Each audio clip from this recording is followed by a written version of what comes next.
When I'm grocery shopping, I really need to make sure I do not go grocery shopping when I'm hungry. It's basic, but it's so true. You go grocery shopping when you're hungry and you leave with an entire aisle's worth of food, and then you think, maybe I should get takeout.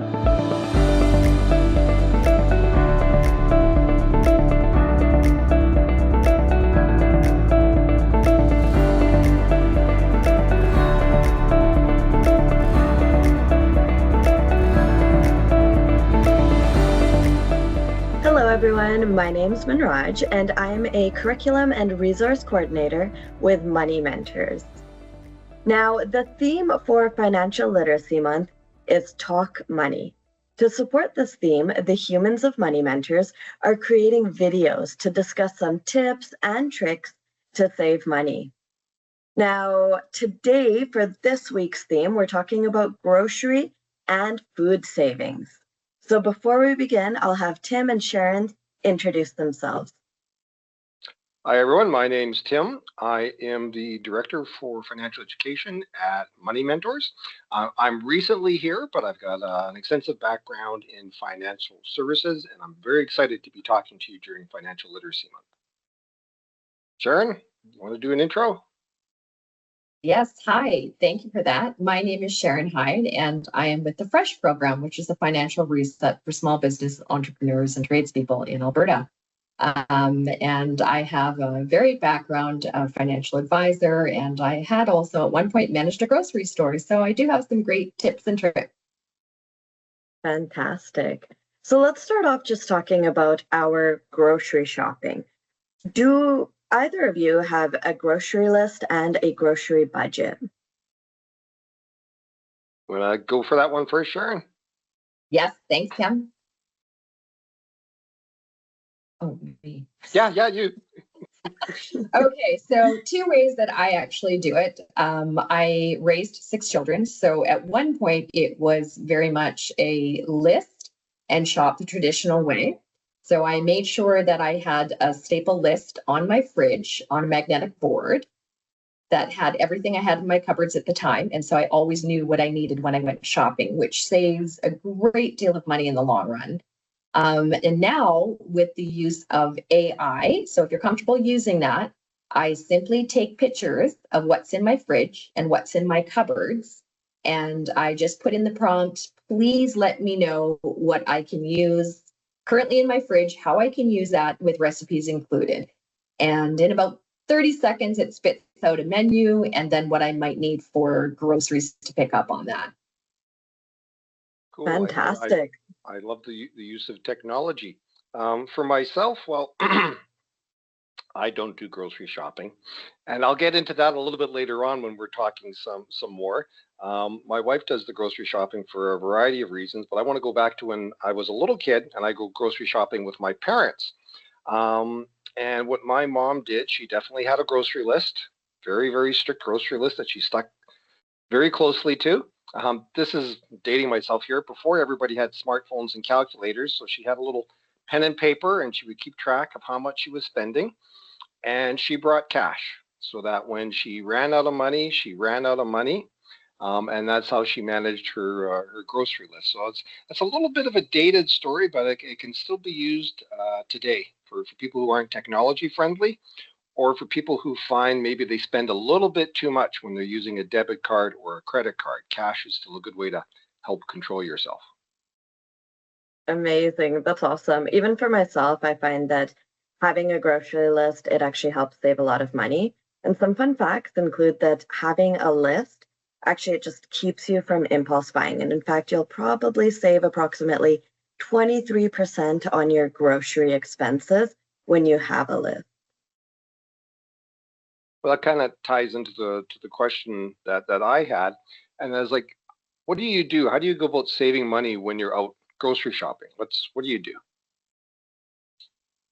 Well, I can speak to that. So one of the things I found over the years is typically closer to the evening, you'll find markdowns on meat, especially, and milk products. Anytime we've got a holiday coming up where the stores will be closed, it's a great time to slot out some time to go shopping from 8 until 10 or whatever time the store is open, because that will be really great markdowns. And as always, almost everything can be frozen. You know, I always say invest in one of the freezer bag machines that work really great, that will prolong the life of, you know, fruits, vegetables, and meats. That's cool. I didn't know about the trick about the meat prices going down. I hadn't heard that one before. That one's kind of neat. For me, it goes back to sort of the story I was just saying about my mom and tracking and keeping a close eye on what you're spending, because, and I'll get into this a little bit later on, but I am a high impulse shopper, which is one of the reasons why I don't go grocery shopping. But a good way to curb your impulse shopping is to keep that very close track. Have that grocery list with you, and it says this is what I'm supposed to buy. And if you can, bring cash so you can restrict yourself to that. If you can't bring cash, then maybe bring a debit card, but only have enough money on that debit card to cover what you think you're going to spend for groceries. Plus, you like maybe $5 in case you made a mistake one way or the other. That's almost like having cash. And then by keeping track, you can really help curb those impulse. That's fantastic. Yeah, I find for myself, I really, when I'm grocery shopping, I really need to make sure I do not go grocery shopping when I'm hungry. It's basic, but it's so true. You go grocery shopping when you're hungry and you leave with an entire aisle's worth of food, and then you think maybe I should get takeout. So I have learned that I need to eat beforehand, and that sort of brings me into my next question as well. What challenges have you faced when trying to save on your grocery bill? Well, as a mom with 6 children when they were little, I did take them grocery shopping, and that was a challenge. It was a marathon, actually, to see the race to the finish, and if we could possibly get there without 50 items in the cart that I didn't recognize. So for people that do shop with kids, ages and stages, I would give them all a task, and they would get a particular aisle that they would be responsible for on the list. And at the end of it, if everyone was doing great, they would get to pick out a treat just before we went through the till. It worked really great, and everyone had a lot of fun. That's a great way to overcome that. Yeah. I love that one. Mine is sort of like a tie-in to what you were saying when you were saying you've got 6 kids that you go along with. Yeah. When you go grocery shopping, mine is sort of along the lines of be aware of who you're going shopping with.